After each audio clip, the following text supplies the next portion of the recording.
अस्सलाम वालेकुम नाज़रीन, मां आहियां तव्हांजो पंहिंजो कबूतर फ़कीर महमदाही। नाज़रीन, अक्सर कंहिं न कंहिं वीडियोज़ जे हवाले सां तव्हां ऐं असांजी मुलाक़ात थींदी रहंदी आहे। ऐं अॼोके वीडियोज़ जो जेको ख़ासि मक़सदु हो उहो हिकु ख़ासि ज़रूरी इत्तला तव्हां ताणी पहुचाइणो हुयो। नाज़रीन, जॾहिं खां मुंहिंजो यूट्यूब चैनल ऐं फेसबुक अकाउंट मोनिटाइज़ थिया आहिनि, उन खां बाद में मेटा कंपनी जी तरफ़ां मूंखे हिकिड़ो टूल मिलियो आहे, जंहिंजो मतिलबु आहे त जेको माण्हू मुंहिंजो वीडियो मुंहिंजे पेज तां डाउनलोड करे या यूट्यूब तां डाउनलोड करे अगरि पंहिंजे वाल ते रखंदो त उनखे ऑटोमेटिक स्ट्राइक लॻी वेंदो।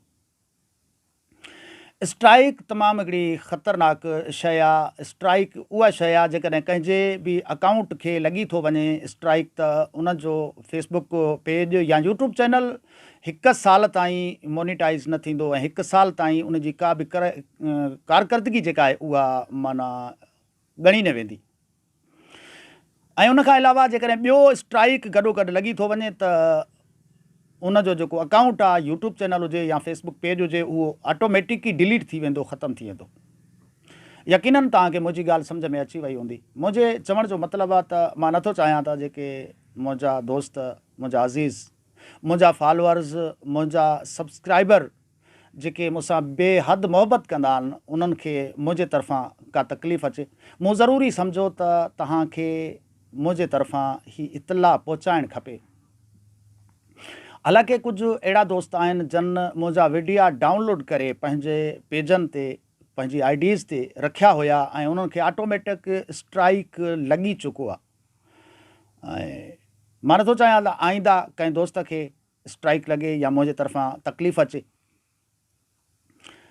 सो इन हवाले सां आईंदा अगरि मुंहिंजो को बि वीडियो तव्हांखे पसंदि अचे थो, सुठो लॻे थो, त उनखे तव्हां पंहिंजी आईडी ते, पंहिंजे पेज ते शेयर करे सघो था।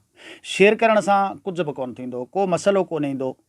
ऐं उहा ई शइ, उहा काफ़ी हुजे, नात हुजे, मौलूद हुजे, मनक़बत हुजे, जॾहिं तव्हां शेयर कंदव त उहा तव्हांजे प्रोफाइल में रहंदी, तव्हांजे वाल ते उहा शइ रहंदी। उतां जेके तव्हांजा फ्रेंड्स आहिनि या फॉलोअर्स आहिनि, उहे उनखे ॾिसी सघनि था, फॉलो करे सघनि था। ऐं तव्हां पंहिंजी मर्ज़ी, पंहिंजी राय शेयर करण वक़्तु मथां वीडियो जे तव्हां लिखी बि सघो था। फ़र्क़ु थोरो आहे। डाउनलोड करे रखणु ऐं शेयर करण में थोरो ई फ़र्क़ु आहे। उन में जेकॾहिं डाउनलोड करे तव्हां रखंदव त तव्हांखे कॉपीराइट लॻंदो, स्ट्राइक लॻंदो ऐं उन में तव्हांजी आईडी सां, तव्हांजे पेज सां, तव्हांजे यूट्यूब चैनल सां मसइलो थी सघे थो। इन करे मूं ज़रूरी सम्झो त ही इत्तला तव्हां ताणी पहुचाईंदो हलां ऐं उन सां गॾोगॾु पंहिंजे मेज़बान कबूतर फ़कीर महमदाई खे ॾींदा इजाज़त।